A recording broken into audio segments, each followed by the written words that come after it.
Welcome to NCN news. నేను సంధ్య. బులెటిన్లో ముందుగా హెడ్లైన్స్ చూద్దాం. రాష్ట్ర ప్రభుత్వం ప్రజలకు మంచి పాలన అందిస్తోంది. ఎంపీ దగ్గుబాటి పురంధేశ్వరి. ప్రజల ఆకాంక్షలకు అనుగుణంగా కూటమి ప్రభుత్వం ఏర్పడిందని రాజమహేంద్రవరం ఎంపీ దగ్గుబాటి పురంధేశ్వరి తెలిపారు. నిడదవోలు పట్టణంలోని మున్సిపల్ కార్యాలయంలో కూటమి నాయకులు అధికారులతో ఆత్మీయ సమావేశం ఏర్పాటు చేశారు. ఈ సందర్భంగా ఎంపీని ఘనంగా సత్కరించారు. అనంతరం ఎంపీ దగ్గుబాటి పురంధేశ్వరి మాట్లాడారు. ప్రధాని నరేంద్ర మోదీ నాయకత్వంలో రాష్ట్ర ప్రభుత్వం ప్రజలకు మంచి పాలన అందిస్తుందన్నారు. ప్రజా సంక్షేమం అభివృద్ధి ధ్యేయంగా ప్రజారంజక పాలన కొనసాగుతుందన్నారు. ఈ కార్యాలయంలో Nidadavolu municipal chairman Bhupathi Adinarayana, municipal commissioner Krishnaveni, Janasena నాయకులు రంగా రమేష్, డాక్టర్ కళ్యాణ్ చక్రవర్తి, టీడీపీ బీజేపీ నాయకులు తదితరులు పాల్గొన్నారు.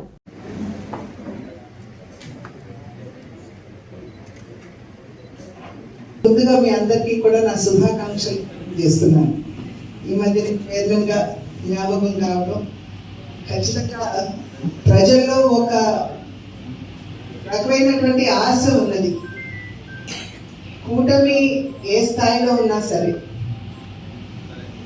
ప్రజలు అంటే గడిచిన కొంతకాలం విసిగిరేసారిపోయినటువంటి ప్రజలు ఒక మంచి మార్పు వస్తుంది కూటమి మాధ్యమంగా అనేటువంటి ఒక ఆశాభావంతో రాష్ట్రంలో కూటమి అధికారంలోకి తీసుకురావడం జరిగింది. కనుక మన మీద గురుతరమైనటువంటి బాధ్యత ఉన్నది అనేటువంటి విషయాన్ని మనం మరొకటి కూటమిగా మన ప్రజలు ఆశీర్వదించిన ఒకవేళ మీరు కనుక సభ్యమైనటువంటి మార్గంలో నడవకపోయినా, లేకపోతే సుపరిపాలనని మాకు అందించకపోయినా, నిర్ణయం చేసేటువంటి సత్తా మాకున్నది అని చెప్పి ప్రజలు ఈ ఎన్నికల్లో తెలియజేశారు అని నేనైతే భావిస్తాను. కనుక ఖచ్చితంగా ఏదైతే మార్పు ఇవాళ ప్రజలు ఆకాంక్షిస్తున్నారో ఆ రకమైనటువంటి మార్పుని నిడదవోలులో సైతం అందించవలసినటువంటి బాధ్యత మన మీద ఉంది. సవాళ్ళు ఎన్నో. ఖచ్చితంగా మన దగ్గర ఆర్థిక వనరులు లేవు. అంటే రాష్ట్రం బాగా ఇప్పుడు కొంచెం ఆర్థికంగా చితికిపోయినటువంటి నేపథ్యంలో ఆర్థికంగా ఏ రకంగా ముందుకు వెళ్ళాలి అనేటువంటి ఆలోచన, ఆర్థిక వనరులు ఏ విధంగా సమకూర్చుకోవాలి అనేటువంటి ఒక ఆందోళన, వీటన్నిటి నేపథ్యంలో మన ముందు కూడా సవాళ్ళు ఎన్నో రావచ్చు. కానీ సవాళ్ళని అవకాశంగా మార్చుకోగలిగినటువంటి సామర్థ్యం కూడా మీ అందరిలో ఉన్నది అని చెప్పి నేను గట్టిగా నమ్ముతాను. Out of the box thinking అంటారు చూడండి, విలక్షణంగా ఆలోచిస్తూ మనకి ఈ మున్సిపాలిటీ కూడా ఏ విధంగా మన వనరులు సమకూర్చుకోవాలి, పెంచుకోవాలి, వాటిని ప్రజలకి వినియోగించుకోవాలి అనేటువంటి విషయం మీద ఖచ్చితంగా దృష్టి కేంద్రీకరించవలసినటువంటి బాధ్యత ఇప్పుడు ఉన్నటువంటి కౌన్సిలర్లు, చైర్మన్ మీద కూడా ఉన్నటువంటి నేపథ్యం. ఇందాకన్నాను, ప్రజలు ఎంతో నమ్మకంతో, విశ్వాసంతో మన వైపు చూస్తున్నారు. వాళ్ళ నిడదవోలుకు వచ్చేటప్పటికి ఖచ్చితంగా చెత్త అనేది ఒక పెద్ద సమస్యగా ఉన్నటువంటి అంశం మన అందరికీ తెలుసు. డంపింగ్ యార్డ్స్ లేవు, ఎక్కడ పడితే అక్కడ కొంచెం ఇబ్బంది కలిగించేటువంటి వాతావరణం మనం నిడదవోలులో చూస్తున్నాం. అయితే దానికి కూడా కొత్త టెక్నాలజీస్ వచ్చాయి. మన చెత్తనంతా కూడా సేకరించి ఒక చోటు తీసుకుని వెళ్తే దాని నుండి విద్యుత్తుకు మాత్రమే కాకుండా ఎరువు కూడా తయారు చేసుకునేటువంటి అవకాశం, వాళ్ళు కేవలం ఎరువు కాదు, గ్రీన్ కోల్ కూడా తయారు చేసుకునేటువంటి అవకాశం. స్టీల్ ఇండస్ట్రీస్ ఏవైతే ఉన్నాయో సాంప్రదాయమైనటువంటి బొగ్గు మాత్రమే కాకుండా దాంట్లో 25% గ్రీన్ కోల్ ని కూడా కలపాలి అని చెప్పి కేంద్ర ప్రభుత్వం ఇచ్చినటువంటి ఆదేశం. కనుక అది ఒక అవకాశంగా మనం చూసుకోవాలి. అంటే వనరుల్ని మనం పెంచుకునేటువంటి దిశగా కనుక ఆలోచిస్తే అది కూడా ఒక అవకాశం. అదే విధంగా ప్రధానమంత్రి సూర్యఘర్ యోజన అనేటువంటి కార్యక్రమాన్ని కూడా ప్రతిష్టాత్మకంగా తీసుకురావడం జరిగింది.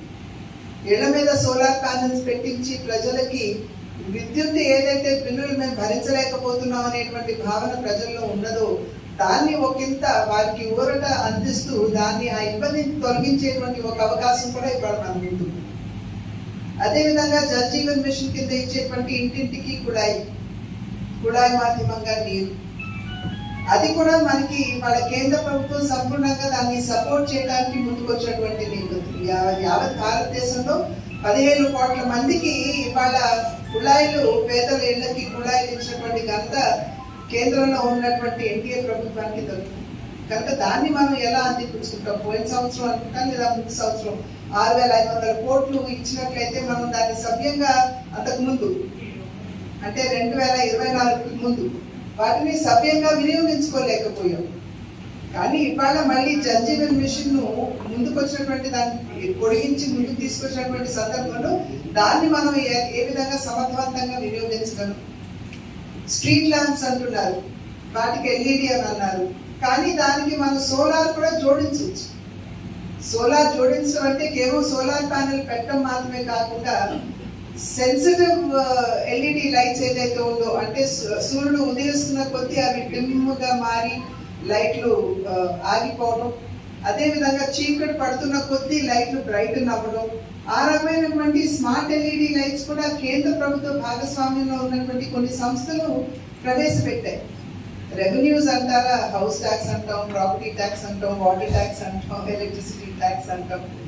ఇవన్నీ కూడా కొంచెం ప్రజలకు ఇబ్బంది కలిగించకుండా మనం ఈ రకంగా కూడా రెండో పక్కన మనకు వచ్చినటువంటి అవకాశాన్ని అందిపుచ్చుకుంటూ వినియోగించుకున్నట్లయితే ఖచ్చితంగా ఇది ఒక మంచి నిడదవోలు ఒక మంచి ఎగ్జాంపుల్ గా మారేటువంటి అవకాశం ఉంటుందని నేనైతే గట్టిగా నమ్ముతున్నటువంటి మాట. అదేవిధంగా డ్రైనేజ్ వ్యవస్థ కూడా అది కూడా ఒక ఇబ్బందికరమైనటువంటి అంశంగా మన ముందు ఉన్నటువంటి సందర్భంలో దాన్ని కూడా ఒకసారి ఏమన్నా మనం స్టడీ చేయగలమా, గ్రావిటీ ఎలా ఉంది, అన్ని చోట్ల గ్రావిటీ సవ్యంగా ఉందా లేదా, అబ్స్ట్రక్షన్స్ ఎక్కడ ఉన్నాయి, వాటిని ఎక్కడ మెరుగుపరచుకోవాలి. ఇప్పుడు మనం అన్నింటినీ తవ్వి చూడవలసినటువంటి అవసరం లేదు. సెన్సర్స్ తోటే వీటన్నిటిని సర్వే చేసేటువంటి ప్రక్రియ కూడా ఇప్పుడు మనకు అందుబాటులో ఉంది.